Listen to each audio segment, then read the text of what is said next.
Your kid breaks a rule. You don't yell, you just go quiet. The kind of quiet that makes everyone suddenly interested in doing chores. By dinner, they've apologized, cleaned something they didn't dirty, performing full emotional recovery like a job interview they can't afford to fail. That's not calm. That's control. Your warmth just became the consequence. It works, which is exactly why it's dangerous. Never pushes back, reads the room, adjusts before you speak. That's not an easy kid. That is a trained one. That training doesn't stay home. It becomes who they are. 7 moments, including one most parents use without realizing, that decide whether your kid follows the rules or disappears inside them. 1. 2 versions of the same parent. Your kid's 17. They lied about wherever they're going. You found out. You didn't yell. You just got very, very quiet. If you're a dad, that quiet carries weight your words never could. The house doesn't go loud when you're angry. It goes flat. And flat, it turns out, is louder. For 3 days, you answered their questions, made their dinner, drove them to practice. You just weren't quite there. The lights were on. Nobody was warm. Technically present. Emotionally on airplane mode. Still receiving messages, just choosing not to respond. Like a very mature ghost. By day 2, they came to you, apologized, opened up, became the kid you needed them to be. Efficient, cooperative, slightly edited. You thought, good. That's how this is supposed to work. Apparently, emotional distance is now a teaching strategy, right between natural consequences and guess what mood I'm in today. There's 2 versions of this moment, and from the outside, they look identical. The first is behavioral control, curfews, consequences, clear expectations, rules that hold whether you're in a good mood or a terrible one. The second is psychological control. Same rules, same household, same parent. But the lever isn't the rule, it's your emotional state, your warmth, the specific way the room changes temperature when they've let you down. Psychologist Brian Barber studied this and found something slightly terrifying. The 2 parenting styles that look identical from the outside produce completely opposite outcomes. So yes, this is one of those situations where you can be doing the right thing and still mess it up impressively, which is comforting in a deeply unhelpful way. The rule is the same. The lever is your love. And once love becomes a lever, your kid stops asking, what's right? And starts asking, what keeps the room safe? If this feels familiar, not from your kid, but from the house you grew up in, that's not a coincidence. Most parents didn't invent this pattern. They inherited it along with the dining table and the irrational hatred of a specific uncle nobody talks about anymore. 2. What I'm just disappointed actually does.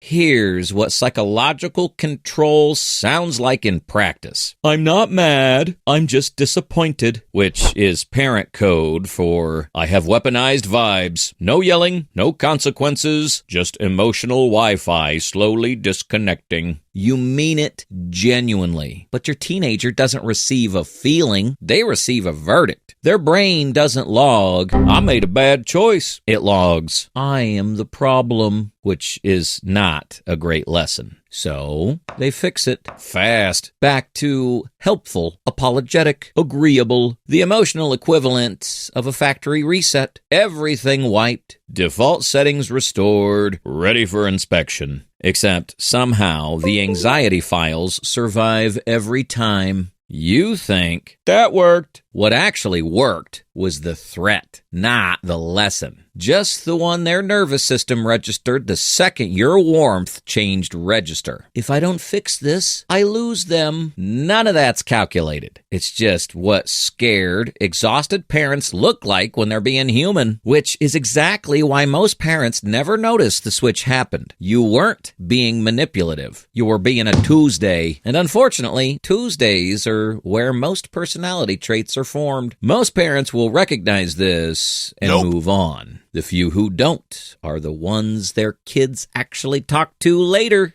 3. The kid who never pushes back.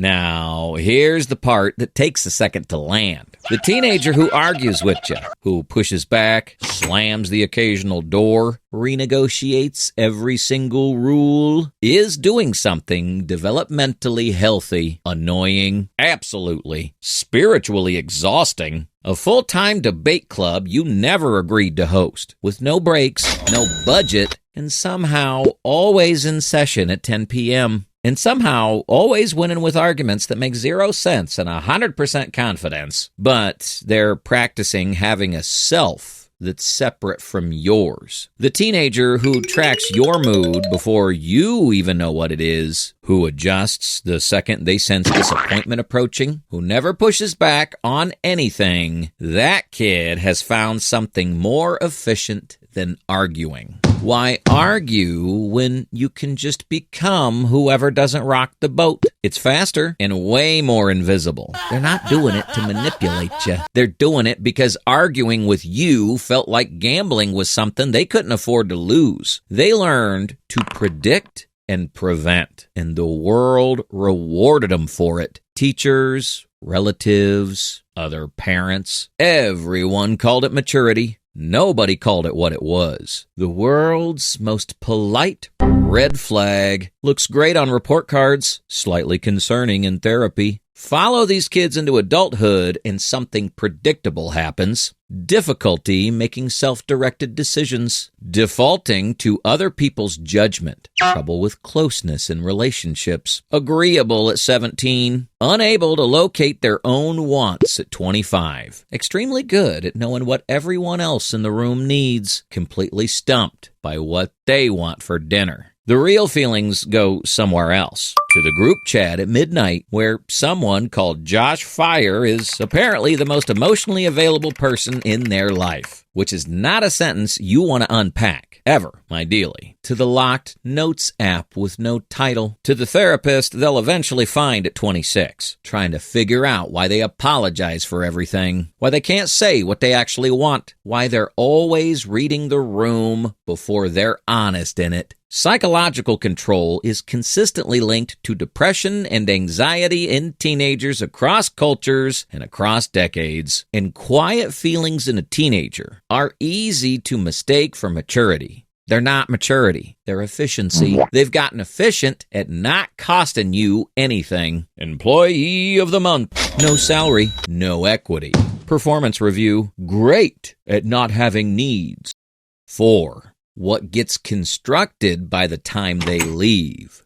Your kid grows up, gets into a relationship. Their partner raises their voice once. And your kid, your agreeable, easy, never caused a problem kid, immediately starts managing, apologizing, making themselves smaller, scanning the room before they say a word. You'd watch it and think, where did they learn that? By the time they're adults, something specific has been built. And it's worth naming clearly because most parents don't see it until it's already standing in front of them, ordering a coffee and apologizing to the barista for existing. Sorry, hi, sorry, sorry, just a coffee, sorry. A person who stayed so long in the habit of managing your emotional state that the skill transferred into their friendships, their partnerships, their own parenting one day. It looks like emotional intelligence. It runs on the same fear it always did,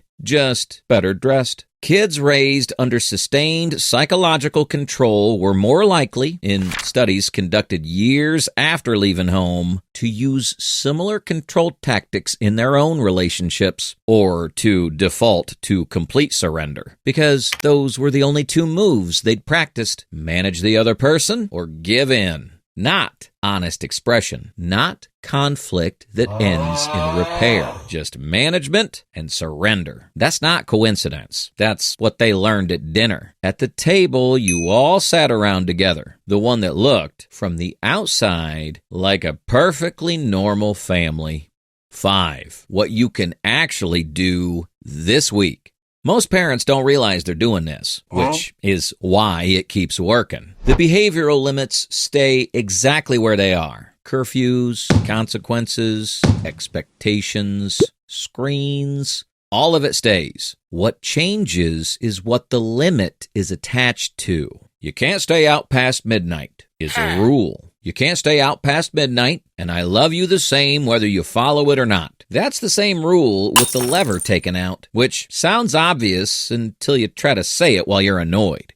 Then, suddenly, it feels like advanced emotional gymnastics. Most parents who do this aren't manipulative. They're scared. They were raised on yelling and are trying desperately to be different. Nobody showed them a third option between screaming and going cold. Think about the last time your teenager did something that genuinely worried you. Your face did something before you said a word. Your energy shifted. The room changed temperature. You weren't punishing them. You were just scared, and scared leaks. And this is the part most parents miss. Your kid isn't reacting to what you said. They're reacting to what changed before you spoke. The problem was never your love. The problem is that scared love looks identical to conditional love from the outside of it. So this week, the next time your kid disappoints you, before the consequence, before the conversation, notice what happens to your warmth. Does it shift? Did you go quiet in a particular way? That's the moment to watch. That's the moment everything quietly reveals itself. The rule can stay. The warmth can't disappear with it. Your kid can follow every rule in your house and be quietly building a version of themselves that doesn't know what they feel, can't ask for what they need, and will spend years in adulthood scanning every room they walk into because that's the skill they got the most practice at. Or they can sometimes break the rules and know, the way you know something before you can explain it, that they're loved when they disappoint you. That second kid has something the first one doesn't. A self they don't have to perform to keep, which, when you think about it, is kind of the whole job.